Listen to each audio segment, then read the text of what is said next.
자, 또 이제 조금 더 달려보도록 할게요. 자, 21페이지. 여러분 21페이지인가요? 네. 그 11번 볼 차례죠. 일단 11번 오타가 조금 있어요. 위력에 의한 업무방해 사건, 그리고 바로 옆에 또 위력에 의한 업무방해 사건 두 번 나왔죠. 앞에 거 하나 지우세요. 네. 위력에 의한 업무방해 사건이 두 번 나왔잖아요. 네. 그래서 이거 제가 편집하면서 두 번 들어갔어요. 하나 앞에 거 지우세요. 자, 위력에 의한 업무방해 사건입니다. 일단 합헌인데요. 자, 밑에 거 사용자의 사업 운영에 중대한 손해를 초래하는 전격적인 단순 파업의 업무방해죄 처벌 합헌입니다. 그래서 이렇게 근로자들이 이렇게 파업을 할 때 단순 파업을 하는 경우가 있거든요. 우리 일 하지 않을 거야라고 해가지고 단순 파업하는데 이때 이제 사용자 측에서 업무방해죄로 처벌을 해요. 근데 업무방해죄 처벌 자체가 합헌이다라고 봤습니다. 쟁점 볼게요. 유형력이 수반되지 않는 집단적 노무 제공 거부 행위를 위력에 의한 업무방해죄로 처벌하는 것 합헌입니다. 요거 자체. 그래서 어떻게 보면 사장님을 위한 법률 조항인데 합헌 결정 나왔고요. 그래서 단체 행동권 침해하지 않습니다. 자, 12번 볼게요. 빨간색. 초과 구금에 대한 형사보상을 규정하지 않은 형사보상법 조항 헌법 불합치 결정 나왔죠. 자, 이거 내용을 보도록 할게요. 갑이라고 하는 사람이 절도죄를 범했어요. 자, 절도죄를 저질러 가지고요. 특가법에 따라서 이 사람이 이제 이 특정범죄 가중처벌 에 관한 법률 특가법에 따라서 이 사람이 1년 6개월의 실형을 선고받습니다. 1년 6개월에 이제 실형을 선고받았어요. 그래서 복역을 마쳤습니다. 자, 그래서 특가법상의 절도죄를 위반했기 때문에 1년 6개월 실형을 선고받아가지고 실질적으로 복역을 하고 나왔다는 거예요. 복역하고 나왔는데 이 사람을 처벌했던 이 특가법 조항이 위헌 결정을 받은 거예요. 위헌 결정. 그러니까 황당하다는 거죠. 자기를 처벌했던 조항이 위헌이야? 라고 해가지고 위헌 결정 이제 나왔어요. 그래서 위헌 결정이 나오니까 이 사람이 이거 왜 위헌 결정 나왔지? 라고 하면서 소위 말해서 재심을 청구합니다. 이거 자기가 위헌인 법률에 따라서 이제 결론적으로 처벌받은 내용이기 때문에 이 사람이 위헌 결정에 따라서 재심을 청구해요. 재심을 청구했더니 이제 그래서 재심 청구에서는 이 사람이 이 다른 법률 조항을 가지고 이제 다른 법률 조항에 근거해 가지고 이제 처벌의 내용을 다시 심판받는 거죠. 그래서 재심을 청구했더니 재심에서는 1년이라고 하는 1년의 형을 이렇게 선고받았다는 거예요. 1년에 해당되는 형을 선고받았습니다. 그럼 결과적으로 이 사람 같은 경우에는 6개월을 초과해 가지고 실형 선고받은 거잖아요. 그래서 이제 6개월 초과 부분에 대해서 억울한 거죠. 원래 이제 1년이면 됐는데 지금 1년 6개월을 지금 실형 선고받고 이제 복역하고 나왔으니까 억울하다는 거죠. 그래서 6개월 초과 부분에 대해서 이 사람이 형사 보상을 청구합니다. 형사 보상을 청구하려고 봤더니 형사보상법에서 이 초과 부분에 대해서 초과해서 형을 산 것에 대해서 보상해 주는 규정이 없는 거예요. 법률 규정이 없다라고 하는 겁니다. 이제 형사보상법에 그 초과 구금 규정이 없어요. 초과 구금에 대한 보상 규정. 자, 그래서 형사보상법에서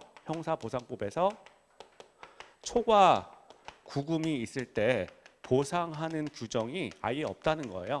아예 규정이 없다라고 하는 거. 자, 그래서 규정 없는 것 자체가 위헌이다라고 본 거예요. 규정 없는 것 자체가 위헌이다. 정리해 보면 이거죠. 그냥 1년 절도죄 위반해가지고 절도죄 저질러서 1년 6개월 실형을 선고받았는데 결론적으로 이제 다 복역하고 나왔더니 자기를 자기를 기소했던 그 법률이 이제 위헌 결정을 받았고요. 법률이 위헌 결정 받은 것에 대해서 이 사람이 뭐 세상에 살다가 이런 일이 있을까라고 하면서 재심을 청구했더니 재심에서는 다시 재심이 받아들여져서 1년형의 선고를 받았다는 겁니다. 근데 이 사람은 이미 1년 6개월을 살고 나왔기 때문에 재심에서 받은 형하고 비교해 봤을 때 6개월 초과해가지고 이렇게 복역한 부분이 있죠. 그래서 6개월 초과 부분에 대해서 이제 형사보상법에 따라서 이제 보상을 하려고 봤더니 형사보상법에서 이런 내용이 없다는 거예요. 초과 구금에 대한 보상이 아예 빠져 있다라고 하는 겁니다. 그래서 법률이 이제 없는 거죠. 법률이 없는 부분에 대해서 이제 헌법소원을 제기를 한 건데, 자, 이거에 대해서 위헌 결정을 받았다라고 하는 겁니다. 그러니까 형사보상법이라고 하는 법률이 존재하긴 하지만 불완전 불충분하게 규정돼 있어서 초과 구금에 대한 부분은 없다는 겁니다. 헌법 불합치 결정 받았다라고 하는 것이고요. 예, 결론만 좀 기억하시면 되겠습니다. 자, 그리고 13번 육군훈련소 내 종교행사 참석 강제 사건 위헌이죠. 예, 위헌인데, 자, 거기 보면 두 번째 줄부터 볼까요? 사건의 기획에서 중간 오른쪽 육군훈련소 분대장이 훈련병에게 육군훈련소 내에서 개최되는 개신교, 불교, 천주교, 원불교 행사 중 하나를 선택해서 참석해 보라 말하자 종교가 없으니 어느 종교 행사에도 참석하고 싶지 않다는 의사를 밝힌 바가 있다. 그럼에도 불구하고 분대장이 계속해가지고 이제 강제를 합니다. 자, 그래서 그 끝에 줄 볼까요? 자, 그 단락 사건의 개요 밑에서 세 줄 위로 올라가시면 육군훈련소 내 종교시설에서 개최되는 종교행사에 참석하도록 한 조치가 자신의 종교의 자유를 침해하고 종교 분리의 원칙에 위반된다고 주장한 사건입니다. 그래서 지금 종교 자유 침해하고 또 종교 분리 원칙에 위반된다라고 주장을 했는데, 자, 지금 보면 종교 자유 침해한다고 판단한 거죠. 그래서 양가로 3번 끝에 단락 종교 분리 원칙에 위배되는 것으로 판단한다. 헌재는 종교 분리 원칙에 위반되는 것으로 판단한다라고 했고요. 그 다음에 그 밑에 단락 종교의 자유를 침해한다라고도 판단했어요. 그래서 그 종교 분리 원칙에 위배된다라고 판단했고, 또 하나 종교의 자유 침해한다라고 판단했습니다. 예, 결론 좀 기억하시고요. 자, 그 다음에 넘어가서 21년도 판례, 아마 지금부터는 여러분 우리 교재에서 많이 만났던 거예요. 그래서 문제 풀고 하면서 많이 만났던 건데 한번 좀 보도록 하겠습니다. 자, 1번이요. 21년도 판례 1번 공수처 설치 및 공수처 검사의 영장 신청권 합헌이죠.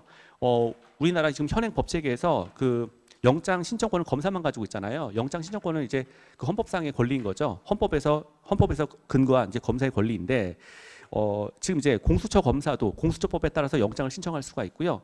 그 다음에 검찰청법에 따른 검사도 당연히 영장 청구를 할 수가 있습니다. 그래서 영장 신청권이라고 하는 권한은 공수처법에 따른 검사도 갖고 있는 것이고, 그리고 일반적인 검사, 검찰청법에 따른 검사도 당연히 영장 신청권을 가지고 있습니다. 그래서 둘 다 합헌이다라고 하는 건데요. 자, 밑에 결정유예 요지 볼게요. 공수처가 행하는 수사, 기소 등 업무는 헌법상 행정기능에 속하므로 공수처를 대통령이 수반인 행정부에 소속하게 한 것이 권력분리 원칙에 반하지 않는다. 권력형 비리에 개입될 가능성이 크고 직무 수행에 높은 청렴성이 요구되는 고위공직자가 공직 관련 범죄를 한 경우에 일반 국민과 달리 공수처의 수사, 기소 대상으로 정한 것에는 합리적인 이유가 있다. 평등권을 침해하지 않는다. 자, 그래서 공수처 검사가 마찬가지로 영장 신청권을 갖고 있는 거, 판사를 대상으로 해서 영장을 신청할 수 있는 권한, 같은 검사라는 거죠. 그래서 검찰청법상의 검사하고 공수처법상의 검사가 같은 검사이기 때문에 이 사람이 공수처법상의 검사가 영장을 신청할 수 있는 것은 같은 것을 같게 취급하는 효과가 있기 때문에 평등권을 침해하지 않는다라고 봤고요. 밑에 달라 헌법상 영장 신청권자로서 검사는 검찰청법상의 검사뿐만 아니라 공익의 대표자이자 인권옹호기관의 지위에서 수사, 기소 관련 직무를 수행하는 기관을 의미하므로 검사와 동일한 직무를 수행하고 동일한 자격을 갖춘 공수처 검사에게 영장 신청권을 부여한다고 해서 영장주의에 반해서 신체의 자유를 침해하지 않는다. 합헌. 그래서 공수처 검사가 영장 신청권 가지고 있다라고 하는 것 자체 합헌입니다. 자, 그다음에 사실적시 명예훼손에 대한 형사처벌. 우리 명예훼손죄는 굉장히 많이 나오죠. 형법상의 명예훼손죄가 있고요. 그다음에 정보통신망법상의 명예훼손죄가 있고요. 인터넷법상의 명예훼손죄가 있어요. 전부 합헌이에요. 그래서 명예훼손 행위를 했을 때 처벌하는 법률 조항은 전부 합헌입니다. 아직까지 위헌 결정 나온 게 없어요. 예, 합헌. 예, 결론 그 정도 기억하시고, 그다음에 3번 넘어가셔서 파란색 국민참여재판의 배심원 자격을 19세가 아닌 19세 X에 해놓으시고요. 20세로 정한 법률 조항 합헌입니다. 그래서 이게 20세로 정한 이유가 사리 분별하기 위해서는 20세 정도는 돼야 된다라고 하는 게 헌재 입장인 거예요. 그래서 20세로 정한 부분 합헌입니다. 결정유예 요지 볼게요. 19세 X에 놓으시고요. 자, 결정유예 요지 나번 배심원의 역할이 형사재판 과정에서 사실의 인정 등에 관한 의견을 제시하는 것으로 직접 공무를 담당하는 직책이라는 점을 고려하면 기본적으로 법적 행위 능력과 중등 교육을 마칠 정도의 지적 능력을 갖추는 정도의 연령 요건이 필요하다. 그래서 20세 정도는 되어야 한다라고 보는 거예요. 여기 중등 교육이라고 하는 게 중학교 말하는 게 아니고요. 고등학교 학력 여기까지는 요구한다라고 보는 것이고요. 그리고 배심원으로서 책임과 의무를 이해하고 이를 합리적으로 수행하기 위한 직접 또는 간접적인 경험을 쌓는데 소요되는 최소한의 기간도 고려되어야 한다. 학교 졸업하고 일정한 기간도 좀 필요하다라고 봤어요. 그래서 20살로 이렇게 봤습니다. 20세로 한정했는데 20세 넘어가야 된다는 거죠. 합헌이고요. 그렇다면 배심원의 연령 요건으로 20세 이상은 입법 형성권의 한계 내의 것으로서 자의적인 차별로 볼 수 없다. 합헌. 자, 그다음에 4번이요. 판례 변경 사안이죠. 이거 너무 유명한 거죠. 자, 정치자금 자료 열람 기간 3개월 제한 사건 위헌입니다. 국회의원이 소위 말해서 정치인이 이제 그 정치 자금을 어떻게 쓰는지에 대해서 전문적인 회계사가 이제 알아보고 싶어 한 거예요. 그래서 전문적인 회계사가 붙어가지고 이제 정치 자금에 대해서 조사를 하려고 봤더니 법에서는 3개월까지만 열람할 수 있다라고 정하겠다는 거죠. 3개월이라고 하는 기간이 너무 짧아요. 3개월이라고 하는 기간 너무 짧다라고 해서 이거 3개월은 위헌입니다. 위헌. 너무 짧아서 위헌인 거예요. 자, 거기 그 답원 위에 결정에 의해 답원 위에 그 두 줄 올라가시면 밑줄 부분 있죠? 그 열람 기간을 3개월로 제한하는 것은 국민의 정보에 대한 접근을 본질적으로 침해할 정도로 지나치게 짧아서 별표 한번 하시고요. 알 권리를 침해해서 위헌입니다. 알 권리 침해해서 위헌이다라고 하는 거죠. 자, 그리고요. 5번이요. 빨간색 위헌이죠.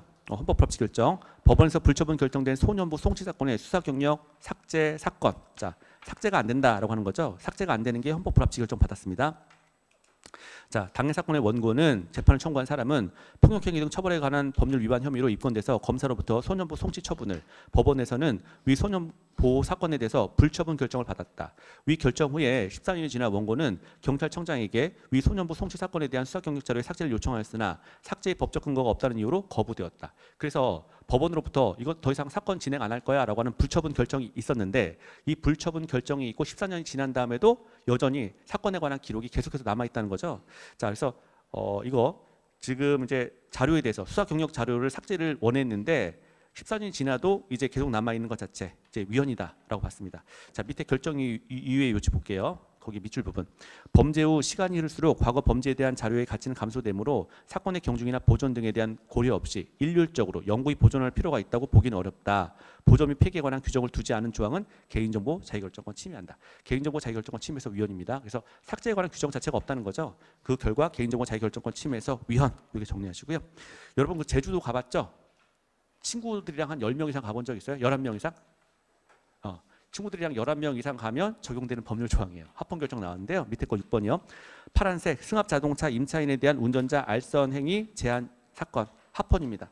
자, 거기 보면 제주도에 가면 다 차를 렌트를 하잖아요. 뭐 그러니까 보통 보면 뭐 많이 가봤자 한 4명 정도 가는데, 친구들 가면 많이 가면 한 4명 정도 가는데, 그러면 한 차로 딱 렌트를 할 수는 있잖아요. 그런데 더 많이 가는 경우가 있어요. 그래서 11인 이상, 15인 이하. 자, 그래서 11인에서 15인까지 만약에 이렇게 많은 다수의 사람이 간다라고 한다면, 친구들끼리 만약에 같이 갔다, 고등학교 뭐 친구들끼리 같이 갔다라고 한다면, 이렇게 10명 넘는 사람들 가게 되면 이제 차를 렌트를 해야 되는 거죠. 거의 이제 버스에 가까운 차량, 이런 것들 이제 봉고차 큰 거, 이런 거 이제 렌트를 하는데, 그 운전자가 꼭 필요하죠.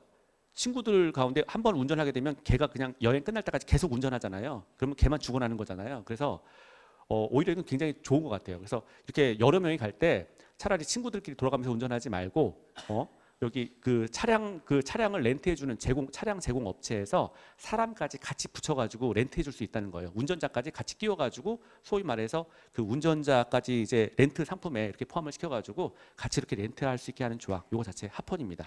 그래서 별 내용은 없는데, 일단 승합 자동차 임차인에 대해서 그 운전자 알선 행위 그 요건을 제한한 사건, 일단 합헌 이렇게 하시고요. 그 나번 결정 이유의 요지 볼게요. 자, 자동차 대여 사업자의 운전자 알선은 원래 금지되었는데, 그러니까 차량을 렌트하는 걸 과거에는 허용됐지만 사람까지 알선해 주는 거, 운전자까지 붙여주는 거, 이런 건 안 됐다는 거예요. 그랬는데 안 되었는데 중소규모 관광객 등의 편의를 위해서 일부 허용되었다. 한 줄 내려가서 중간 오른쪽에 이에 위 법률 조항은 대여 사업자와 택시 운송 사업자 간의 규제 불균형을 시정하고 본래 관광 목적에 부합하는 운전자 알선 요건을 명확히 한 것으로서, 자, 신설된 여객 자동차 운송 플랫폼 사업의 체계와도 부합된다. 자, 직업의 자유를 침해하지 않는다. 합헌입니다. 그래서 11인 이상 15인승 이하 차를 렌트를 할 때 운전자까지 같이 붙여서 렌트하는 거예요. 그래서 11인 이상 15인 이하 그 차량을 렌트를 할 때, 빌렸을 때 여기에다가 운전자까지 같이 붙여가지고요. 운전자까지 알선하는 행위, 운전자 알선까지 하는 거, 요거 필요해요. 현실적으로. 그래서 합헌입니다. 친구들 10명 넘어갈 때, 제주도 갈 때 차 빌리고 운전자까지 이렇게 같이, 그래서 운전자 비용 물론 따로 지급하는 거죠. 합헌입니다. 그 다음에요. 7번이요. 7번은 이제 그 청와대 비서실 홍보수석관이 KBS 그 이제 보도국장한테 전화 잘못해가지고 형사처벌 받은 사건인 거죠. 예, 합헌입니다. 방송 편성 간섭 및 위반 시 처벌하는 사건 처벌 조항 합헌입니다. 사건의 규모 볼게요. 청구인은 대통령 비서실 홍보수석 비서관의 지위를 이용해서 KBS 보도국장에게 전화로 KBS 9시 뉴스 세월호 여객선 침몰 사건에 대한 보도에 대해서 항의하고 향후 비판적 보도를 중단 내지 대체할 것을 요구함으로써 방송 편성에 간섭하였다는 범죄 사실로 기소되었다. 그래서 세월호 사건이 있었을 때 그 KBS가 보도를 하니까 청와대 측에서 이제 그 홍보실 그 홍보수석 비서관이라고 하는 사람이 이제 전화를 해가지고 그 언론 보도하지 마라 이렇게 나왔던 거죠. 근데 그게 이제 방송 간섭에 해당된다는 거예요.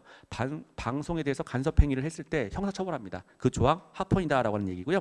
밑에 결정 이유의 요지 볼게요. 위에서 네 줄 내려가셔서 중간 오른쪽에 청구인과 같이 여기 청구인이 그 홍보수석 비서관인데 홍보수석 비서관과 같이 특수한 지위에 있더라도 방송 내용에 이견이 있다면 보도 자료 또는 해명 자료를 내거나 브리핑을 하는 등의 합법적이고 공식적인 절차를 통해서 할 수 있고 그와 같은 방식의 방송 내용에 대한 의견 개진이나 비판은 금지나 처벌 대상이 아니다. 따라서 위 방송법 조항은 표현의 자유를 침해하지 않는다. 다른 절차가 있는데도 불구하고 그냥 이 사람 같은 경우는 그냥 직접적으로 전화를 해가지고 이제 고압적인 자세를 취했다는 거죠. 형사처벌 받았고요. 합헌입니다. 그래서 그 방송 편성에 대해서 간섭했을 때 처벌합니다. 합헌이고요. 자, 그다음에 8번이요. 혼인한 여성 공직자 사건 있죠. 여성 판사님 사건인데요.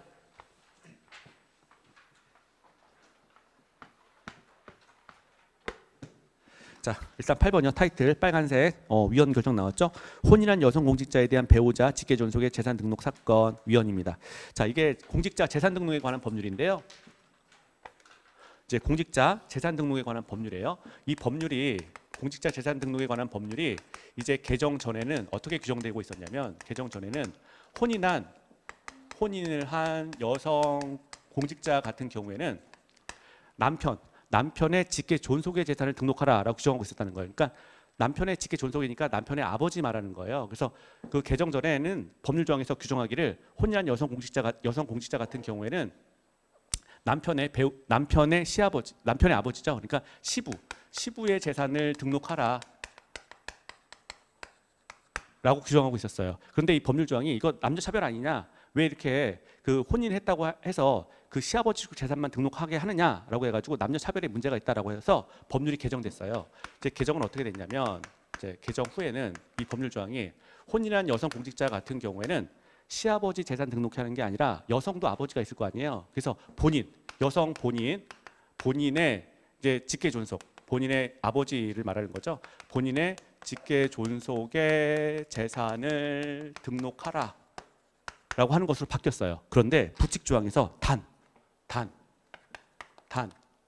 과거에 등록한 여성 공직자 같은 경우에는 과거에 등록한 여성 공직자 공무원 같은 경우에는 계속해서 시부의 재산을 등록하라 라고 규정하고 있었다는 거예요. 이 부칙 조항이 위헌 결정 나온 거예요. 그래서 과거에 한번 그 시아버지 쪽 재산을 등록한 여성 공직자 같은 경우에는 법률이 개정됐음에도 불구하고 계속해서 시아버지 쪽 재산 등록하라라고 규정하고 있다는 거죠.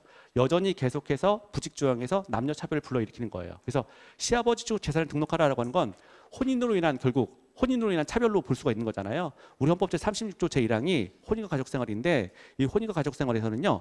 혼인과 가족생활은 평등권의 특별 규정이에요. 그래서 혼인으로 인해서 차별해서는 안 된다라고 하는 내용이 36조 제1항의 내용이거든요. 36조 제1항에 반하는 거죠. 혼인으로 인한 차별에 해당되기 때문에 이 법률 조항, 부칙 조항 위헌이다라고 결정한 거예요.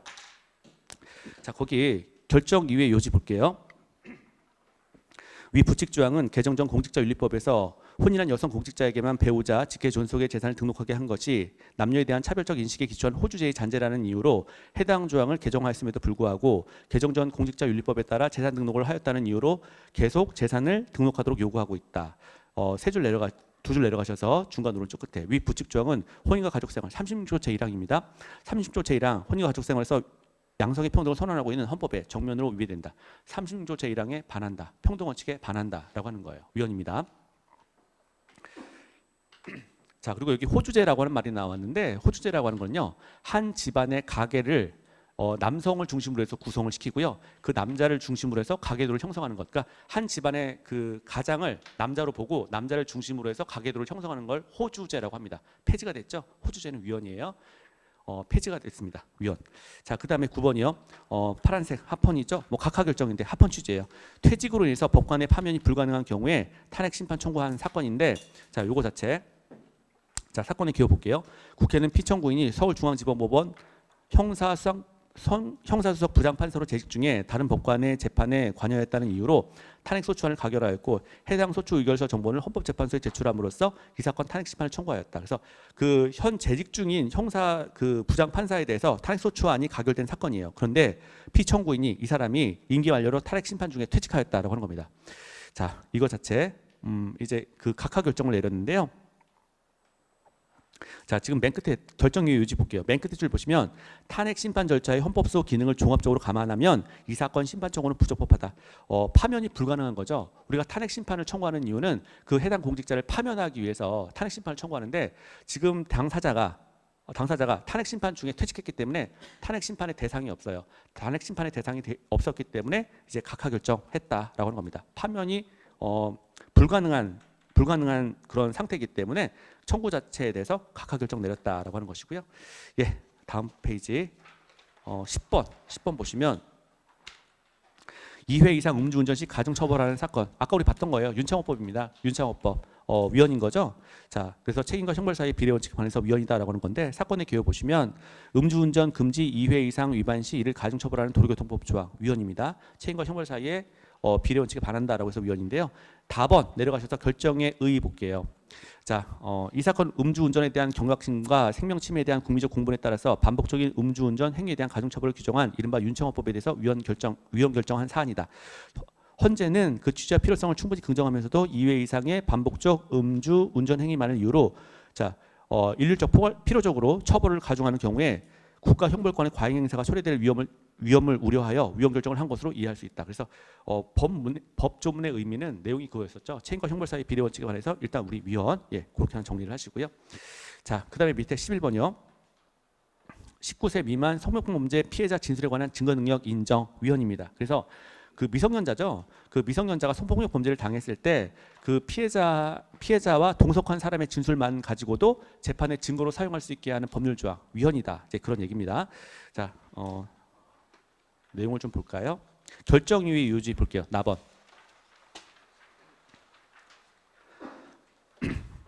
재판 과정에서 미성년 피해자가 받을 수 있는 2차 피해를 방지하는 것은 성폭력 범죄에 관한 형사 절차에서 매우 중요한 가치라고 할 것이다. 그 과정에서 피고인의 공정한 재판받을 권리 역시 보장되어야 한다. 한 줄 내려가서 이러한 진술 증거에 의한 탄핵의 필요성이 인정됨에도 자, 주요 진술 증거의 왜곡이나 오류를 탄핵할 수 있는 피고인의 반대 신문권을 보장하고 있지 않다. 그래서 이 지금 보면 미성년자의 성폭행 사건에 대해서 미성년자가 진술할 때 옆에 동석했던 사람의 진술만 가지고도 재판의 증거로 삼게 하면 이 사람은 그 직접적인 어떤 사건의 피해자가 아닌데 이 사람의 진술 가지고 재판의 증거로 삼게 되면 피고인으로서는 자기 방어권 침해가 너무 크다는 거죠. 자, 피고인의 반대 신문권을 보장하고 있지 않고 또한 이를 대체하는 다른 수단도 마련되어 있지 않다. 두 줄 내려가서 결국 위 법률 조항으로 인해서 피고인은 사건 핵심 증거인 진술 증거에 관해서 충분한 탄핵의 기회가 없이 유죄 판결을 받을 수 있게 되므로 공정한 재판받을 권리를 침해한다. 그래서 이유 기억하세요. 헌법자 27조 공정한 재판받을 권리를 침해한다라고 보는 거예요. 피고인의 방어권 행사가 너무 이제 제약을 받는다라고 본 거죠. 위헌. 자, 그다음에 12번이요. 파란색 선거일 당일 선거운동 처벌 조항 합헌이죠. 선거 당일날 선거운동을 허용하게 되면 그날 아마 극심한 혼란이 있다는 겁니다. 그래서 선거 당일날 선거운동을 금지하고 위반 시 처벌하는 조항 합헌이에요. 결정유예 요지 보시면 첫 번째 줄 선거 당일에 선거운동을 허용할 경우에 무분별한 선거운동으로 인해서 선거의 평온이 유지되지 않고 유권자의 자유롭고 합리적인 의사결정에 악영향을 미칠 우려가 있다. 자, 그리고 그 옆에 선거일 무제한적 선거운동으로 후보자에 대한 비난이나 반박이 이어지는 경우 왜곡된 사실이나 주장을 바로잡을 수 없어서 혼란이 발생하기 쉽다. 시간적으로 너무 촉박하다. 이런 얘기죠. 왜곡 잡을 수 없다. 자, 그래서 한 줄 내려가서 끝에요. 위 공선법 조항은 선거운동 중 정치적 표현의 자유를 침해하지 않는다. 그래서 선거 당일날 선거운동했을 때 형사처벌하는 조항 합헌. 자, 이런 얘기고요. 자, 이제 2020년도 판례로 넘어가면 자, 전두환 사건이죠. 특정 공무원 범죄의 범인에 대한 추징 판결의 제3자에 대한 집행 합헌 이렇게 내렸습니다. 요즘 이제 영화 많이 나오잖아요. 그래서 연희동 이제 전장군 집 이렇게 보면은 이렇게 이제 원래 지금 이제 집이 이렇게 있는데 마당이 이렇게 굉장히 넓잖아요. 마당이 넓은데 건물이 한 채가 아니라 여기 뭐 이렇게 본체도 있고 옆에 부속 건물도 있고 뭐 다른 쪽에 이제 부속 건물이 또 있고 뭐 이렇다는 거예요. 근데 이 사람 지금 주택 같은 경우가 소위 말해서 국가로부터 강제 집행을 당하지 않기 위해서 각 건물의 소유자가 다 다르다는 거예요. 각 건물의 소유자가 다르다. 그리고 마당에 대해서도 지분이 다 다르다는 거예요. 그래서 건물뿐만 아니라 마당의 소유권자들도 다 다릅니다. 자, 지금 그 사건인데 지금 전두환 대통령의 재산이라고 하는 것을 사정을 알면서 그 재산을 취득한 사람이 있어요. 그 재산을 취득한 것에 대해서 검찰이 제3자 집행에 들어간 거예요. 너 이거 알면서 취득한 거지? 그래서 우리 집행 들어간다라고 한 거예요. 그거 자체 합헌 결정 내린 사안입니다. 자, 밑에 거 볼게요. 전직 대통령 전두환은 뇌물죄 등으로 무기징역형과 2,205억 원의 추징 판결을 선고받았고 재정 신청인은 서울 용산구 소재 토지들이 원래 전두환의 소유로 그의 조카들 명의로 소유권 이전 등기가 된 것을 알면서 위 토지들의 소유권을 취득하였다. 그래서 그 전두환 재산이다라고 하는 것을 다 그러한 사정을 알면서 그 재산의 소유권을 취득했다는 거죠. 자, 그런데 이것에 대해서 검찰이 이제 소위 말해서 그 추징 판결, 추징을 한 사건입니다. 결정 이유의 요지 볼게요. 자, 제3자에게 추징 판결의 집행 사실을 사전에 통지하거나 의견 제출의 기회를 주게 되면 제3자가 다시 불법 재산을 처분하는 등 집행의 목적을 달성할 수 없게 되므로 제3자에 대해서 범인에 대한 추징 판결을 집행하기에 앞서서 사전 통지하거나 의견 제출의 기회를 부여하지 않은 것에는 합리적인 이유가 있다. 어느 날 갑자기 추징 들어갔다는 거죠. 어느 날 갑자기 들어간 겁니다. 제3자에 대해서. 그래서 여기 전두환 주택하고는 전혀 상관없는 다른 곳에 살고 있는 이제 갑이라고 하는 사람이 전두환의 재산에 대해서 소유권을 취득했던 사안인데 이 전두환으로부터 취득한 재산에 대해서 이제 현재 지금 소유자는 갑인 거죠.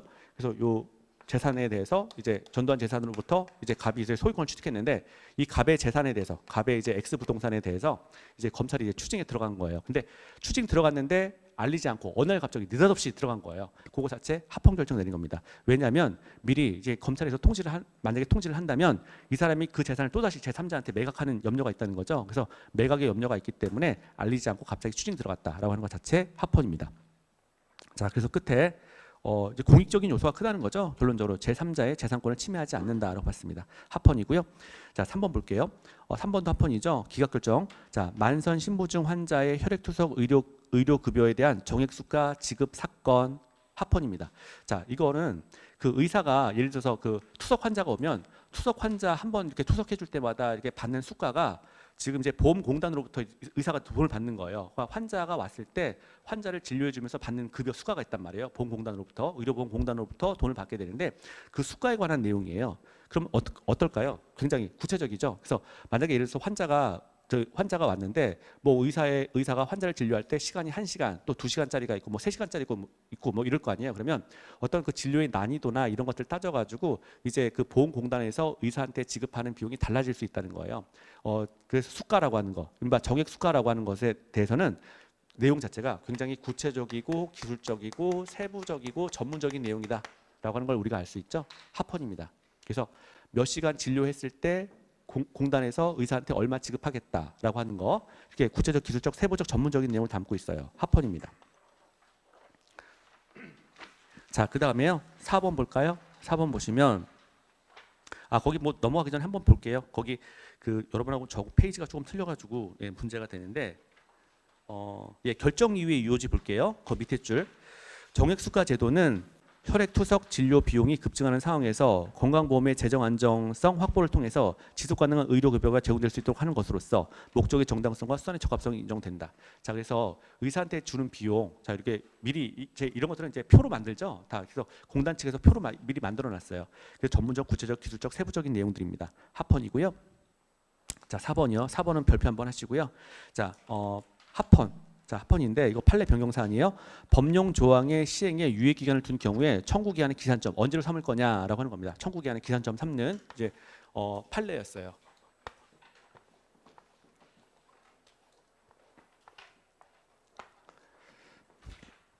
도로교통법이 이제 만들어져 가지고요. 도로교통법 시행일이 이제 이때로 예정이 돼 있었어요. 그런데 이때 시행일이 이렇게 정해져 있었는데 이때 시행일 이때 직접 이렇게 바로 시행한 건 아닙니다. 바로 시행한 건 아니고요. 일단 시행일이 이렇게 예정돼 있었는데 도로교통법이라고 하는 법률 조항이 여기 시행일에 바로 시행한 것은 아니고 2년이 있다가, 그러니까 2년 후에 2년의 유예 기간을 둔 거예요. 유예 기간을 두고 바로 이때부터 2년이 지난 시점 이때부터 이제 도로교통법이 적용하기로 한 거예요. 이때부터 직접 진짜 시행을 하기로 한 겁니다. 자, 그러면 지금 해당 법률 조항의 효력이 발생하는 시점은 도로교통법 이 시행되지 않은 시행일이 아니라 유예 기간이 지난 실제 시점 이때부터 이제 이 법률의 적용이 대상이 되는 거잖아요. 그러면 이 법률의 적용으로 인해서 피해를 받는 사람이 분명히 발생한다는 거죠. 그래서 이때 기산점을 삼는 것은 이 유예 기간이 지난 시점부터 이 법률에 대해서 어떤 그 헌법소원을 청구할 수 있는 기산점으로 삼겠다라고 본다는 거죠. 이때부터 기산점으로 삼겠다라고 하는 내용이에요. 과거에는 시행일이 있으면 바로 시행일부터 바로 기산점으로 삼았어요. 근데 이 법률 조항에 대해서 위헌 여부 주장할 때는 이제 기산점을 문제로 삼아야 되는데 이 법률이 만들어졌다고 하더라도 실제 시행된 것이 유예기간 끝난 시점부터 시행됐기 때문에 유예기간 지난 시점부터 이 법률에 대해서 위헌 여부를 다툴 수 있는 기산점으로 삼겠다라고 하는 거예요. 자, 그래서 여기 유예기간 경과 시부터 이제 기산점으로 계산을 합니다. 그러니까 실제 시행일이라는 거죠. 거기 결정 이외 요지에서 보면 자 밑에서 세 줄 볼게요. 자 따라서 옆에부터 보면 개정으로 인한 기본권 제한이 구체적이고 현실적으로 발생하는 날. 그래서 기본권 제한이 그러니까 법률 조항 때문에 기본권 제한이 있는데 이때 구체적이고 현실적으로 발생하는 날을 기준으로 해서 자 밑에 줄 헌법소원 심판의 청구 기한이 기산된다 여기까지. 그래서 실제로 그 구체적이고 현실적으로 발생하는 날을 기준으로 해서 헌법소원 심판의 기산점으로 삼겠다라고 하는 것이고요. 자 그다음에 5번이요. 5번 보면 초중등학교 교사의 정당 또는 정치단체 가입 관여 금지. 이거 원칙적으로 합헌이죠. 원칙적으로 합헌인데 하나만 정리하세요. 거기 밑에 일부 위헌 나왔죠. 일부 위헌은 뭐냐면 옆에 써놓으세요. 왕별 하나 해놓으시고요. 정당 외 정치단체 가입 금지. 정당 외 정치단체 가입 금지. 이 부분은 위헌이다. 라고 하는 거예요. 정당 외 정치단체 가입 금지. 자, 이 부분은 위헌입니다.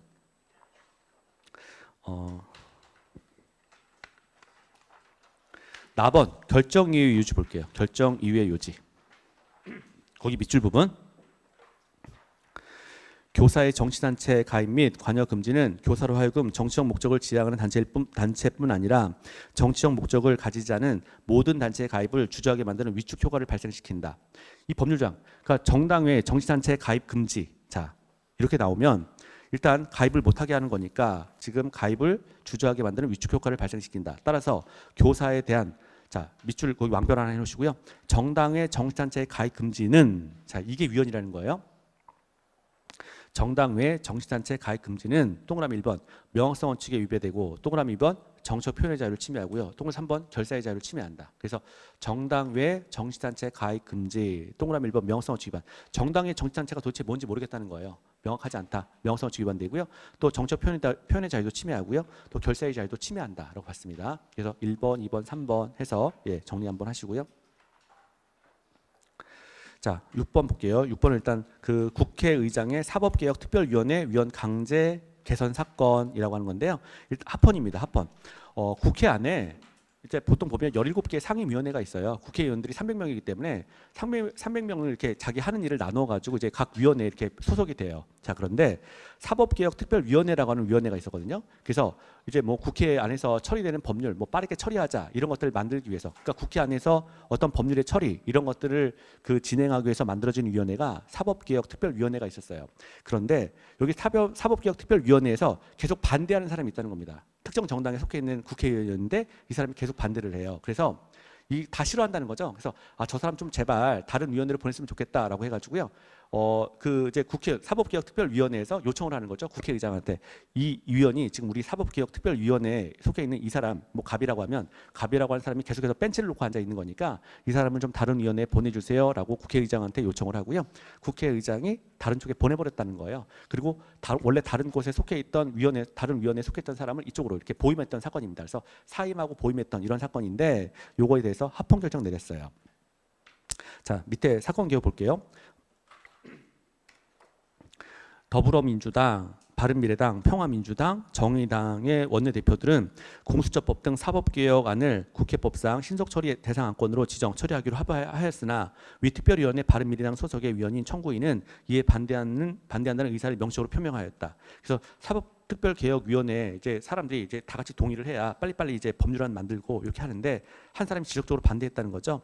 이에 바른미래당 대표 의원이 청구인을 대신해서 같은 당 소속 다른 의원에게 위원 개선을 요청하였고 바꿔주자라고 하는 게 의원 개선입니다.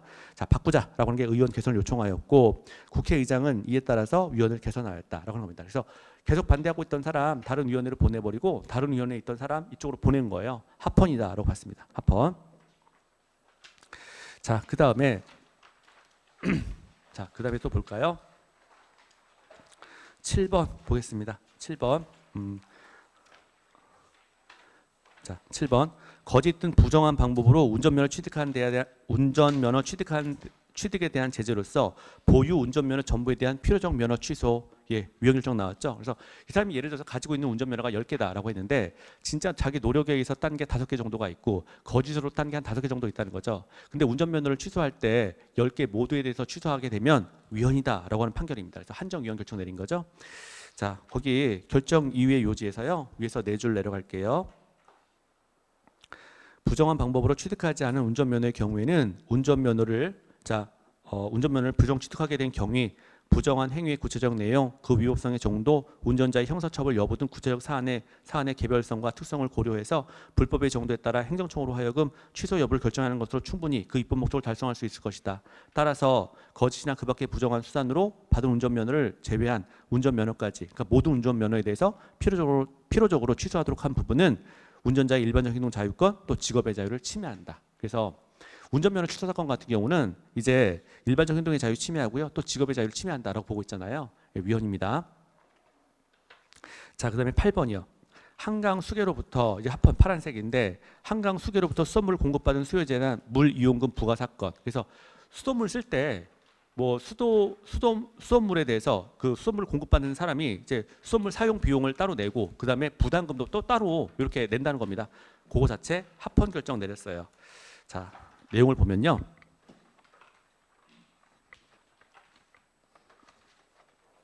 사건의 개요부터 볼게요. 네. 청구인들은 서울특별시 상수도 사업본부가 팔당호 등 한강 본류 하천 구간으로부터 취수한 원수를 정수해서 공급하는 수돗물을 사용하는 사람들로 서울시 수도 사업장으로부터 수도 요금과 함께 물 이용 부담금을 부과받았다. 그래서 수도 요금과 함께 물 이용 부담금 부과받았다라고 하는 거죠. 자, 합헌이다라고 봤어요. 결정위의 요지. 물 이용 부담금은 자, 한강 수계 관리 오른쪽에 한강 수계 관리 기금에 재원을 마련하는 데 부과의 목적이 있으므로 재정 조달 목적 부담금에 해당된다. 그래서 이런 판례가 조금 드물긴 하죠. 그래서 물 이용 부담금 같은 경우는 재정 조달 목적 부담금에 해당된다. 위 부담금의 납부 대상자는 공공재로서 한강에서 취수된 물을 공급받아 소비한다는 점. 자, 그리고 세 줄 내려가셔서 오른쪽에 중간 오른쪽 수질 개선 사업은 납부 대상자의 건강, 생활 환경과 밀접한 관련을 갖는 중대한 공적 과제인 반면 물 이용 부담금의 부과 요율은 과다하다고 볼 수 없다. 그러니까 굉장히 싸다라고 하는 얘기를 하고 있는 거예요. 자, 싸다. 자, 그래서 한강 하류 지역의 수돗물 최종 수요자는 수질 개선으로 인해서 특별한 이익을 얻음으로 납부 대상자의 재산권이나 평등권을 침해하지 않는다.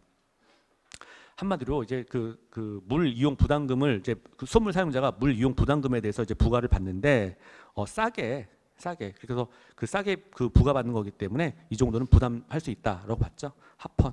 자, 그다음에 9번이요. 9번은 이혼 폭력남 사건이죠. 자, 9번 볼게요. 자, 직계혈족인 가정폭력 피해자에 관한 가족관계 증명서 등 발급 허용 사건 헌법 불합치 위헌 결정 나왔는데요. 자, 내용을 보면 감남하고요, 을려하고 이제 부부예요. 부부인데 이제 아들 딸 낳았다는 거죠. 이제 직계 비속으로서 A, B 자녀가 있습니다. 자녀예요. 자, 그래서 감남 을려 원래 부부였고 A, B 이렇게 이제 행복하게 살면 되는데 남자가 폭력남이라는 거죠. 이 사람이 폭력을 많이 행사합니다. 자기 와이프한테 폭력을 많이 행사를 해요. 그래서 그렇게 되면 못 사는 거죠. 못 사니까 이제 이혼을 합니다. 이혼을 했어요. 그래서 원래 만약에 직계 비속이 없는 상태에서 이혼을 하게 되면 감남은 을려가 어디 사는지 절대 알 수가 없어요. 우리나라 지금 현행 법률 체계에서도 절대 알 수가 없어요. 근데 문제는 이혼을 했다고 하더라도 이제 이혼하게 되면 보통 이제 여성이 이제 아이들을 이제 케어하니까 이렇게 이제 셋이서는 한 집에 살고 있다는 거죠.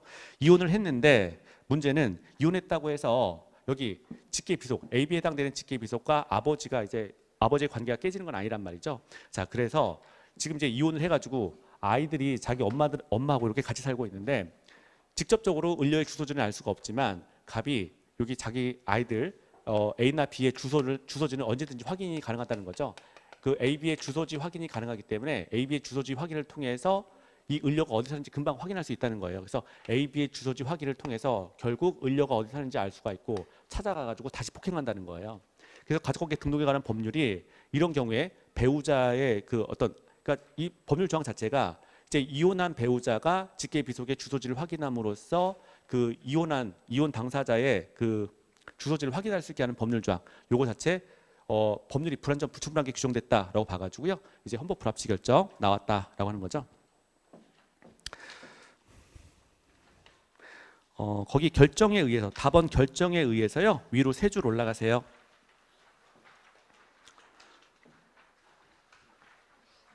중간 오른쪽이요. 중간 오른쪽 보시면 자, 피해자의 주소 등 개인정보가 수록된 민원증명서의 교부를 제한하는 등 조치를 규정하지 않음으로써 피해자인 청구인의 개인정보 자기결정권을 침해한다. 그래서 이유 개인정보 자기결정권 지금 을려의 주소지가 자신의 동의 없이 그대로 그냥 노출되는 거잖아요. 직계 비속의 주소지를 확인함으로써 을려의 주소지가 자신의 동의 없이 그대로 노출이 됩니다. 개인정보 자기결정권 침해한다라고 봤어요. 위헌입니다.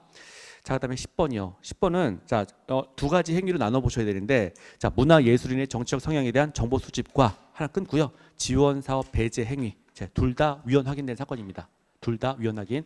우리 기본권 침해는 두 가지 방식이잖아요. 첫 번째는 법률에 의해서 또 하나는 공권력 행사 불행사에 의해서 기본권 침해가 있다라고 하는 건데 지금 이거는 정보 수집 행위 또 지원 사업 배제 행위에 대해서 위헌 확인한 사건이요. 위헌이다. 뭐 이런 말이죠.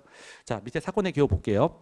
박근혜 대통령의 지시로 대통령 비서실장과 관련 비서관들은 민간단체 보조금 TF를 운영하면서 좌편향 인사 및 단체 명단 이들의 정치적 견해 등을 수집, 보관하는 데이터베이스와 이들에 대한 정보 지원의 축소, 배제 등 관련 내용이 포함된 문제 단체 조치 내용 및 관리 방안을 구축하였다.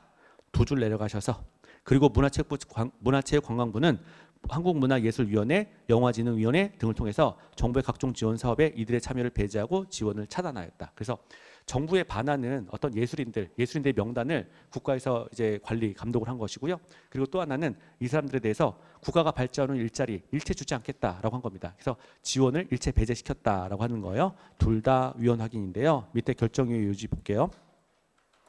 자, 정치적 견해는 자, 개인의 인격 주체성을 특정짓는 개인정보에 해당한다. 일단 하나 외우셔야지. 예. 지금 정치적 견해라고 하는 건 개인정보에 해당한다라고 하는 것이고요. 한 줄 내려가서 중간 오른쪽. 그러나 청구인들에 대한 정보 수집의 법률적 근거를 발견하기 어렵고 법률적 근거가 있어야 개인정보를 국가가 수집할 수가 있는데 그런 거 없이 그냥 수집했다는 거죠. 그래서 법률적 근거를 발견하기 어렵고 정보 수집 등 목적 역시 정치적 견해를 사유로 정부 지원을 배제하거나 차단하는 것으로 헌법상 허용될 수 없음이 명백하다. 청구인들의 개인정보 자기결정권을 침해한다. 그래서 이 사람 지금 연예인들을 그러니까 뭐 예술인 연예인들 이런 사람들의 개인정보가 국가한테 그대로 무단으로 넘어갔는데 이 사람들이 동의해 준 적이 없잖아요. 사전적으로 국가가 내 정보를 가져가도 된다라고 동의해 준 적 없음에도 불구하고 이 사람들의 동의 없이 국가가 무단으로 개인정보를 수집했기 때문에 개인정보 자기결정권 침해한다라고 봤고요.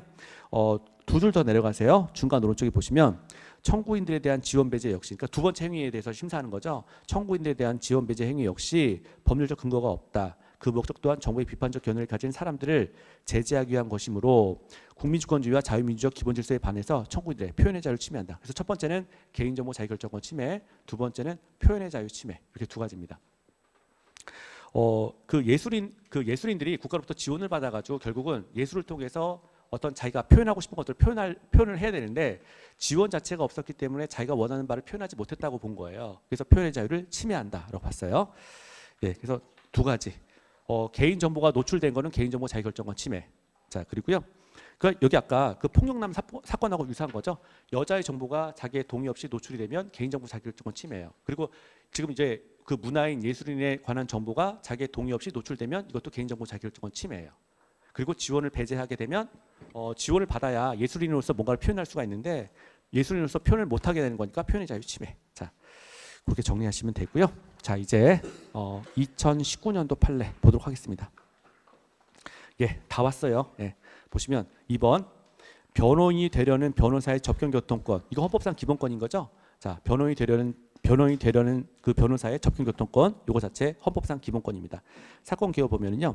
변호사인 청구인은 구속된 피의자의 가족으로부터 의뢰를 받아서 검사에게 변호인 접견 신청을 하였고 검사의 피의자 신문을 위해서 피의자 호송을 담당한 교도관은 국가공무원 법무 규정상 근무 시간이 경과해서 접견을 허용할 수 없다고 통보하였다. 자, 그래서 이제 그 피의자의 변호인이 되려고 하는 자가 이제 검사한테 먼저 연락을 한 거죠. 그래서 한번 만나겠다라고 했는데 결론적으로 이제 못 만나게 된 겁니다. 결정이유 요지 보시면 자, 변호인 선임을 위한 피의자의 변호인이 되려는 자의 접견 교통권. 자, 그러니까 피의자가 변호인이 되려는 자를 만나려고 하는 거예요. 그래서 피의자의 변호인 접견 교통권과 그 반대.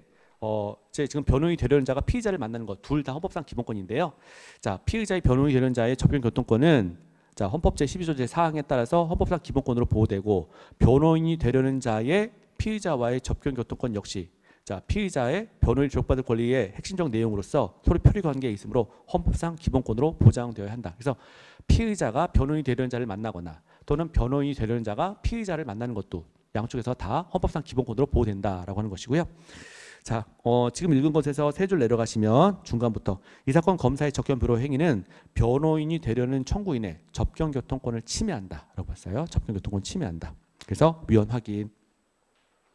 자, 그 다음에 3번이요. 3번은 자, 위헌인 긴급조치의 국가배상 책임을 부인한 법원 판결에 대한 불복 이렇게 나오는데 각하 결정 나왔죠. 그래서 이제 과거에 이제 긴급조치라고 하는 게 과거에 박정희 대통령 시절에 이제 유물인 거잖아요. 그래서 긴급조치는 다 위헌입니다. 긴급조치 뭐 1호, 1호, 2호 이런 식으로 해서 이제 호가 붙어 있는데 긴급조치는 일단 다 위헌 결정 나왔는데 그 긴급조치 위헌에 따라서 이 사람이 이제 그 자신을 피해자라고 생각해서 국가배상 책임을 청구했던 사건이에요. 자, 그런데 그 국가배상 책임에 대해서 부인했던 그 법원의 판결이 있었는데 헌재가 그 판결을 따라서 그냥 그대로 판시를 했습니다. 자, 일단 내용 먼저 볼게요. 자, 결정유예 유지 보시면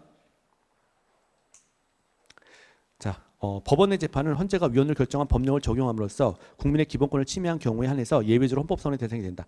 우리 지금 여태까지 읽은 거, 자, 지금 한번 보도록 할게요. 이것도 많이 나오는 이야기죠.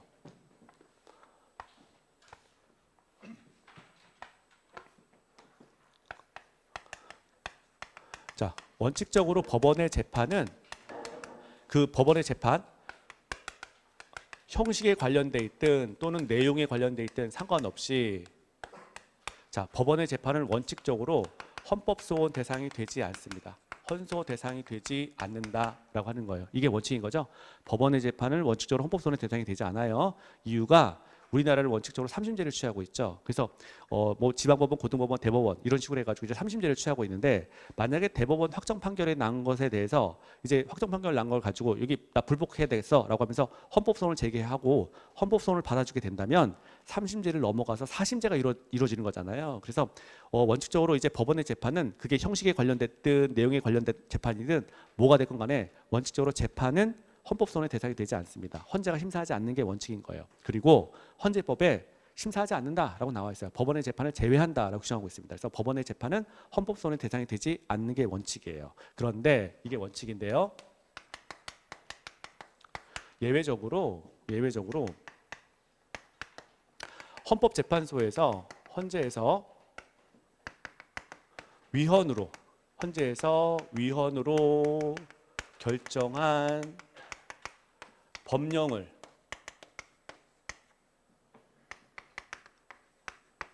적용한 재판의 경우에는 예외적으로 헌법소원의 대상으로 삼습니다. 예외적으로 헌소 대상이 된다라고 보고 있어요.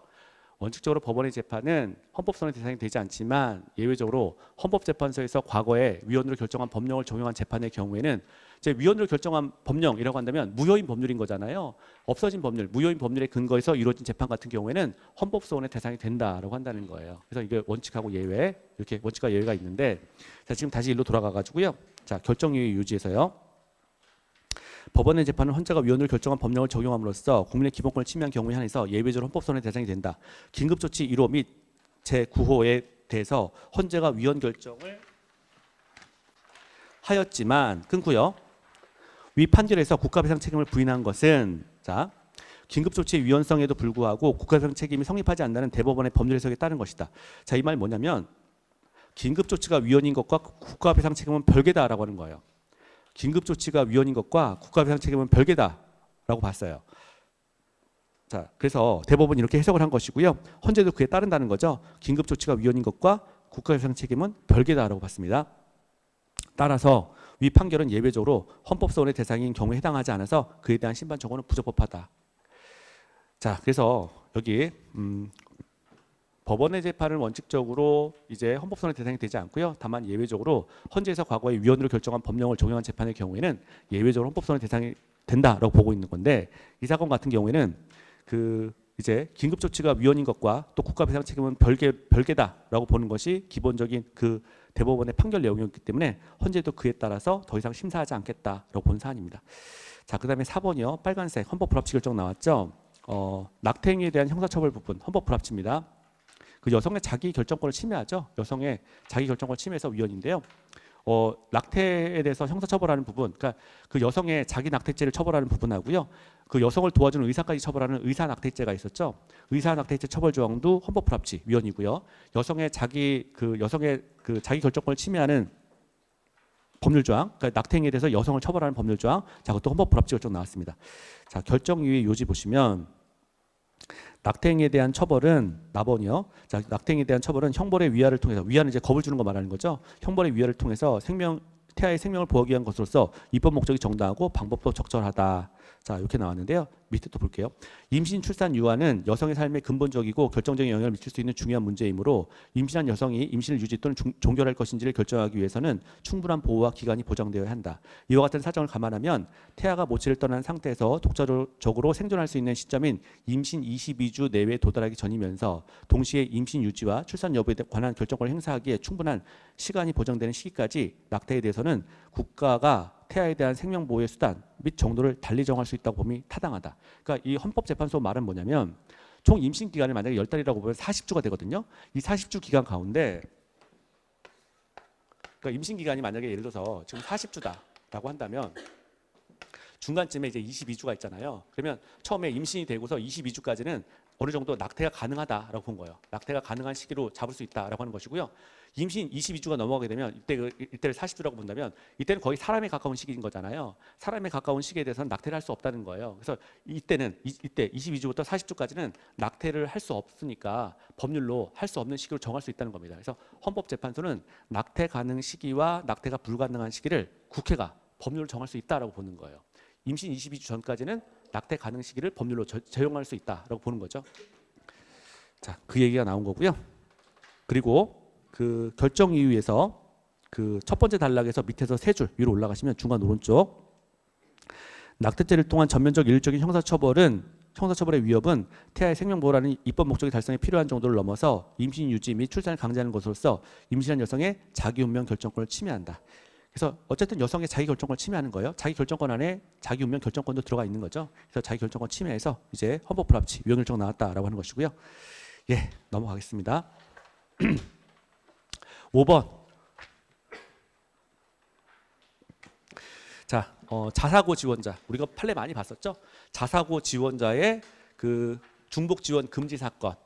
헌법 불합치 결정. 예, 위헌 결정 바로 나온 거죠. 예. 자사고 지원자의 그 고등학교 중복 지원 금지를 그 선언하고 있는 법률 조항 위헌 결정입니다.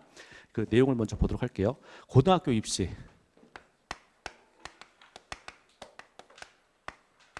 고등학교 입시가 전기하고요. 후기로 이렇게 나누어요. 전기 입학이고 후기 입학 이렇게 두 가지가 있습니다. 자, 그런데 전기 입학, 후기 입학 이렇게 있는데 2018년도까지는요. 자사고가 전기에 배정이 돼 있었어요. 자사고가. 그래서 자립형 사립고 이제 2018년도까지는 자사고가 전기에서 학생들을 뽑았기 때문에 만약에 자사고에 입시 도전했다가 떨어지게 되면 후기 고등학교에 바로 입학할 수 있었다는 거예요. 그래서 여기에 만약에 자사고에서 이제 떨어졌다, 여기서 만약에 탈락했다라고 하는 경우에는 후기 입학이 당연히 됐습니다. 후기고에 입학이 당연히 됐어요. 자, 그런데 2018년도 이후에는 이 자사고 규정이 전기에서 후기고로 바뀌어요. 자사고가 이제 여기에 들어갑니다. 후기 입학이 된 거예요. 그래서 전기에 입학이 없고요. 자사고 입학은 이제 후기로 이렇게 한정하고 있었다는 거예요. 근데 후기로 이렇게 한정하고 있었는데 이제 물론 이제 일반 고등학교 같은 경우는 전기도 있고 후기도 있다는 거죠. 그래서 여기 후기에도 이제 일반고가 있는데 자사고 같은 경우에는요. 자사고를 지원하면서 동시에 다른 고등학교, 다른 일반고에 대해서 지원이 안 돼요. 그러니까 중복 지원이 안 된다는 거예요. 후기에 자사고를 지원할 때는 자사고하고 동시에 다른 일반고도 좀 지원할 수가 있어야 되는데 여기 떨어질 수 있잖아요. 떨어질 수 있으면 떨어지는 거 예상이 되면 다른 고등학교도 일반고도 그냥 지원할 수 있어야 되는데 이렇게 자사고 지원하는 사람은 일반고로 지원할 수가 없다는 거예요. 지원 자체가 아예 안 되는 거예요. 그래서 중복 지원할 수가 없습니다. 자사고 지원자는 이른바 중복 지원을 할 수가 없다라고 규정하고 있었어요. 그럼 일반고 같은 경우는 후기고 일반고가 여러 개가 있는데 여기 일반고 같은 경우는 당연히 뭐 A 고등학교, B 고등학교, C 고등학교 다 지원할 수가 있었어요. 그래서 여기 일반 고등학교 같은 경우에는 중복 지원이 가능해요. 중복 지원이 된다라고 보는 거예요. 중복 지원이 된다. 그래서 이게 자 그럼 볼게요. 여기 후기 이제 2018년도 이후에 2019년도부터는 이제 자사고가 후기 고등학교로 이렇게 배정이 돼 있었는데 자사고에 떨어지게 되면 굉장히 애매해지는 거예요. 재수를 해야 돼요. 학생들이. 왜냐하면 일반고에 같이 지원을 못 하니까. 그래서 자사고에 떨어지게 되면 재수를 하거나 아니면 자기 지역에서 굉장히 멀리 떨어진 적 있죠. 다른 시도로 막 건너가요. 다른 시도로 건너가서 그 지역에 있는 고등학교를 다닐 수밖에 없다는 거예요. 그래서 자사고 지원하면서 일반고 지원을 금지하는 법률 조항 때문에 여기 떨어진 애들은 굉장히 애로사항이 많았다는 거죠. 재수를 하거나 아니면 다른 시도로 건너가서 고등학교를 갈 수밖에 없었어요. 일반 지원 안 된다라고 하는 겁니다. 중복 지원 안 된다라고 하는 거예요. 자사고 지원하면서 일반고 지원하는 게 처음부터 금지가 됐었다라고 하는 것이고요. 근데 후기 고등학교, 후기 일반고 같은 경우는 마음대로 중복 지원이 가능했어요. 그러니까 다른 고등학교 이제 중복 지원이 가능합니다. 일반고 여기 A 지원하면서 동시에 B라고 하는 일반고 이렇게 동시에 지원하는 거 충분히 가능하다라고 하는 겁니다. 이 법률조항 자사고 지원하면서 일반고 중복 지원 못한다라고 하는 법률조항 평등 원칙에 반한다라고 하는 거죠. 고등학교를 지원한다라고 하는 사실은 같은 일이잖아요. 뭐 일반고를 지원하든 뭐 그다음에 뭐 자사고를 지원하든 다 똑같이 고등학교 입시에 관련된 내용인데, 그러니까 입학에 관한 내용인데. 일반고를 지원하는 애들은 일반고에 대한 또 다른 일반고에 대한 중복 지원이 가능해요. 근데 자사고 지원하는 애들은 일반고에 대한 지원이 안 돼요. 이렇게 되면 고등학교 입시라고 하는 것은 동일한 사건인데 같은 사건인데도 불구하고 다르게 취급하는 효과가 있다는 거잖아요. 그러니까 고등학교 지원하게 되면 당연히 중복 지원할 수 있어야 되는 거잖아요. 그런데 떨어질 염려가 있기 때문에 중복 지원이 가능하게 해줘야 되는데 이거는 자사고 지원한 자들은 일반고 지원하지 못한다라고 규정하고 있었기 때문에 같은 고등학교 입시에도 불구하고 다르게 취급하는 효과가 있다는 거죠. 그래서 얘가 평등권을 침해한다는 거예요. 위헌이다라고 하는 겁니다. 자사고 지원하면서 일반고 지원을 금지하면 평등권 침해에서 위헌이다라고 하는 거예요. 아이고, 자 거기 결정유예 요지 볼게요. 자사고를 지원하는 학생이나 일반고를 지원하는 학생들 모두 전기고등학교에 지원하지 않았거나 이에 불합격한 학생들로서 고교 진학을 위해서 후기 입학 전형 기회만 남아있다는 점 등에서 동일하다. 자 그리고요. 마저 다 볼까요? 자 그런데 평준화 지역 후기 학교 입학 전형은 곧 학교 생활 기록부를 기준으로 순위에 따라 정원의 범위 내에서 학교 배정이 보장되는데 반해서 자사고에 불합격한 학생들의 경우에 중학교 소재지 관할 교육감의 정책에 따라서 거리가 먼 비평준화 지역의 학교에 진학하거나 학교장이 입학 전형을 실시하는 학교에 정원 미달이 발생할 경우에 추가 선발에 지원하여야 하고 그것조차 곤란한 경우에는 재수하여야 하는 불이익을 받게 된다. 그래서 여기 자사고를 후기 고등학교에 지원했는데 중복 지원을 금지하게 되면 여기 떨어지게 되면 재수할 수밖에 없다는 거예요. 최종적으로는. 아니면 다른 시도로 건너가서 고등학교를 들어가거나 그 방법밖에 없다는 거예요. 자, 그래서 불이익을 받게 된다. 단지 자사고에 지원했다는 이유만으로 위와 같은 불이익, 여기 위와 같은 불이익을 주는 것은 고교 진학의 기회에 있어서 자사고 지원자들에 대한 차별을 정당화할 수 있을 정도로 비례성을 갖춘 것으로 볼 수 없어서 평등권을 침해한다. 그래서 여기 평등권 침해라고 하는 게 내용 자체가 좀 어렵잖아요. 그래서 자사고 지원 애들은 일반고 지원하지 못한다. 일반고 지원 애들은 또 다른 일반고 지원 가능하다. 중복 지원 가능하다라고 하는 거. 같은 고등학교인데도 불구하고 자사고만 차별 취급하고 있다라고 한다는 거죠. 같은 고등학교인데 얘만 차별 취급하고 있는 거잖아요. 평등권 침해한다라고 본 거예요. 위헌입니다. 그러니까 내용을 알면 뭐 아무것도 아닌데 뜬금없이 이제 평등권을 침해한다. 그러니까 위에 거 읽어보면 사실 잘 얼른 감이 잘 안 오죠. 자, 그다음에 6번이요. 의료기관 파란색 합헌인데 의료기관 중복 지원 금지 합헌입니다. 한 사람 우리 앞에서 판례 이런 거 봤었어요. 한 사람이 이제 의료 면허 2개 이상을 가지고 있습니다. 예를 들어서 양의사 면허, 한의사 면허 이렇게 2개 가지고 있을 때 그 2개 중에 하나만 국가에서 자격증 2개 발급해 놓고서 2개 의료 면허 가운데서 하나만 선택해서 영업하라라고 하면 그거 위헌이죠. 직업의 자유 침해에서 위헌입니다. 자, 그런데 이 사건은 그 사건이 아니에요. 이 사건은 한 사람이 이제 면허는 하나인데 의료기관을 동시에 2개 이상 개설하지 못한다라고 하는 내용이에요. 이게 당연한 게 한 사람이 예를 들어서 이제 이제 의원을 개설했을 때 병원을 개설했을 때 A라고 하는 장소에서 진료하고 동시에 B라고 하는 장소에서 같이 진료할 수가 없잖아요. 그렇죠? 사람은 하나이기 때문에 사람은 하나이기 때문에 같은 장소에 두 개설. 예를 들어서 병원이 뭐 잘 되니까 서울에서 병원을 개설하고 그다음에 부산에서 병원 개설하고 이거 안 된다는 거예요. 왜냐하면 같은 사람의 그 한 사람은 그러니까 동일 시간대에는 한 사람은 한 장소에 있을 수밖에 없기 때문에 같은 사람이 두 개의 장소에 대해서 의료기관을 중복 개설할 수 없다라고 하는 조항이에요. 이건 합헌입니다. 면허가 두 개인 사건이 아니에요. 면허는 하나인데 동시에 두 개의 의료기관을 중복 운영할 수 없다라고 하는 내용이에요. 이건 합헌이고요. 자, 그 다음에 넘어가겠습니다. 7번 볼까요? 합헌. 선거범죄조사서에서 자료 제출 조사에서 자료 제출 의무를 부과하고 허위 자료 제출 시 처벌하는 조항. 당연한 거죠. 그래서 선거라고 하는 건 국민의 대표자를 뽑는 과정이기 때문에 선거관리위원회에서 이렇게 자료 제출 요구를 합니다. 자료 제출 요구를 했을 때 허위의 자료를 제출하게 되면 형사처벌한다는 거죠. 당연히 합헌이고요. 자, 결정유예 요지 볼게요. 선관위의 자료 제출 요구는 선거의 공정한 관리를 위한 선거범죄 조사권의 한 내용으로서 행정조사 밑줄 하나 건너고요. 행정조사에 해당한다. 자, 그리고 그 옆에요. 수사의 성격을 갖는 것은 아니다. 수사 아니라는 겁니다.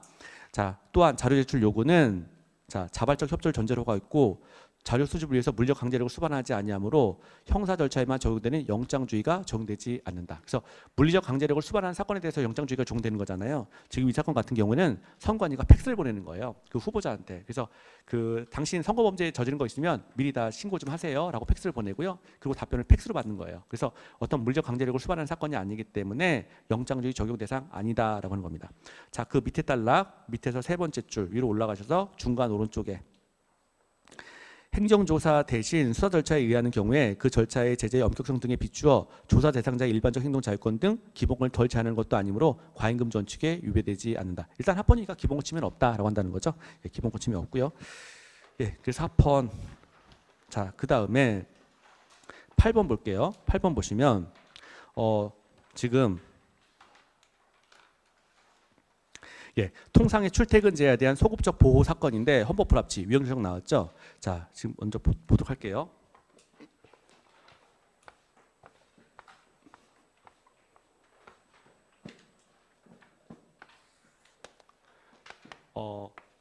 구법 상태에서 이제 소위 말해서 이제 그 교통사고가 발생한 거예요. 구법 상태에서 교통사고가 발생을 해서 피해를 입었습니다.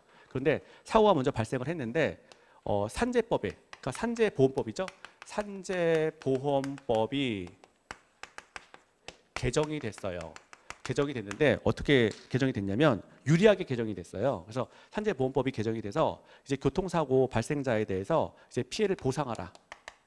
피해가 있다면 피해를 보상하라라고 하는 것으로 유리하게 법률이 개정됐어요.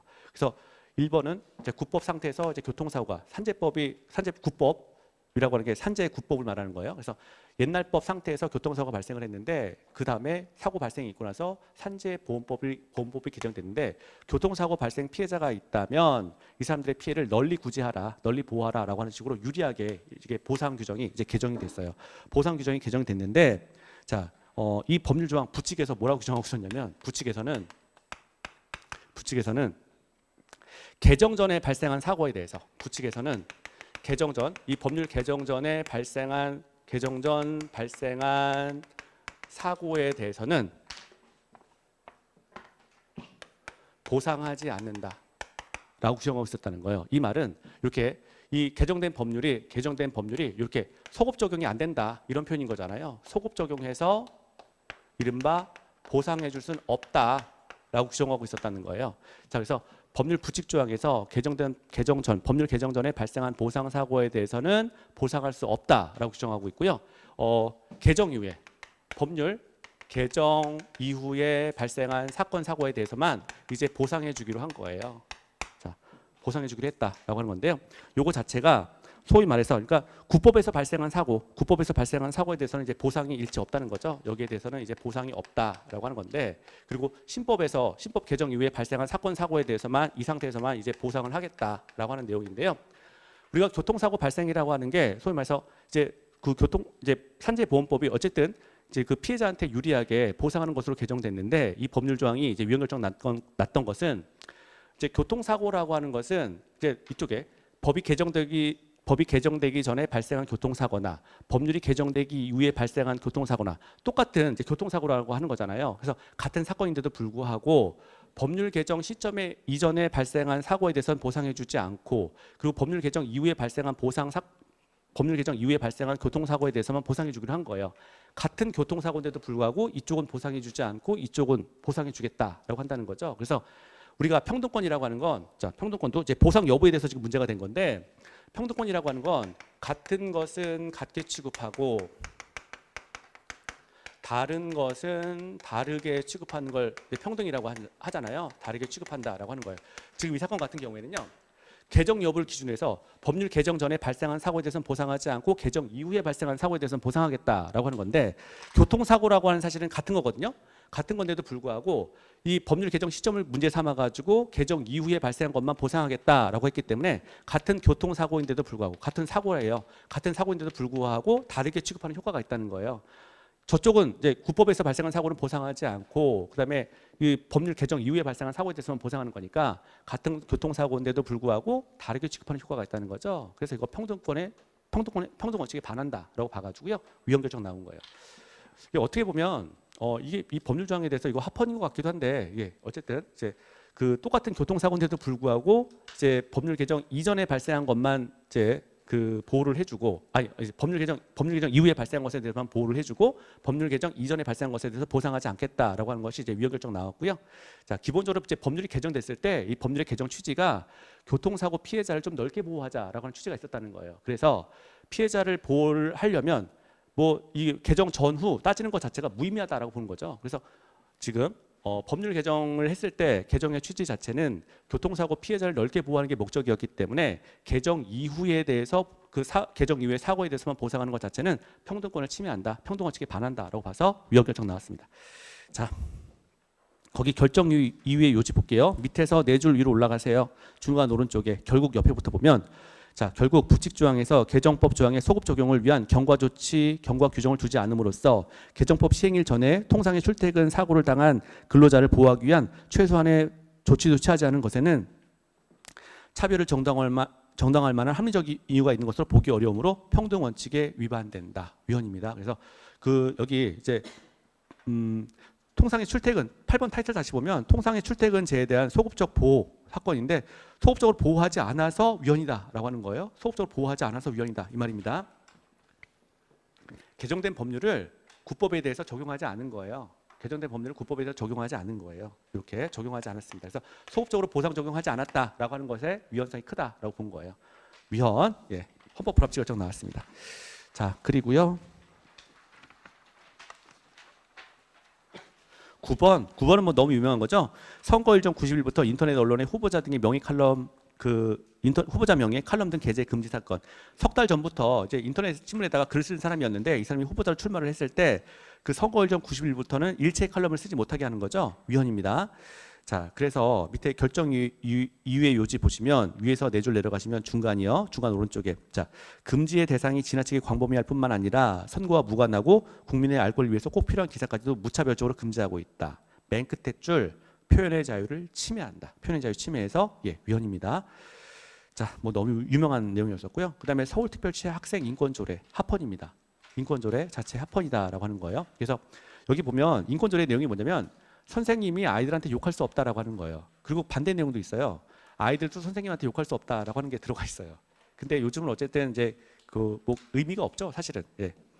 자, 그래서 어쨌든 서울특별시 학생인권조례 자체 합헌인데요. 다음 페이지 한번 넘기겠습니다. 거기 나번 결정 이후의 요지 볼게요. 결정 이후의 요지 보시면 자. 그 위에서 5번째 줄 내려가세요. 그러면 그 밑줄 부분 있죠?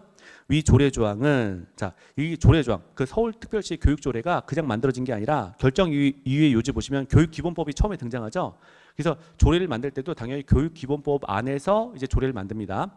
자, 조례 조항은 서울특별시 교육감이 각급 학교의 운영에 관한 사무를 지도 감독함에 있어서 헌법과 위 법률 조항 등에서 규정하고 있는 바를 구체적으로 규범화해서 마련한 학교 운영 기준이기 하나로서 법률 유보 원칙에 위배되지 않는다. 그래서 교육기본법을 기본으로 해서 이걸 기반으로 해서 조례가 만들어졌기 때문에 법률 유보 원칙에 위반되지 않는다라고 본 거예요. 조례 자체도. 자, 그리고요. 그래서 결국 끝에 예, 그 학교 구성원인 청구인들의 표현의 자유를 침해하지 않는다. 예, 합헌. 그래서 교육조례 자체 합헌. 교육은 기본적으로 입법자랑 큰 영역이죠. 그래서 어지간하면 다 합헌이다. 우리 공부를 했어요. 예, 합헌입니다. 예, 그래서 오늘 여기까지 수업하도록 하고요. 그리고 나머지 오늘 어차피 뭐 시간 때문에 다 못했을 것 같은데 이제 이 판례 우리가 지금 8월달 판례까지 본 거예요. 올해 8월달 판례. 그래서 지금 이거는 제가 그냥 임의적으로 선정한 건 아니고요.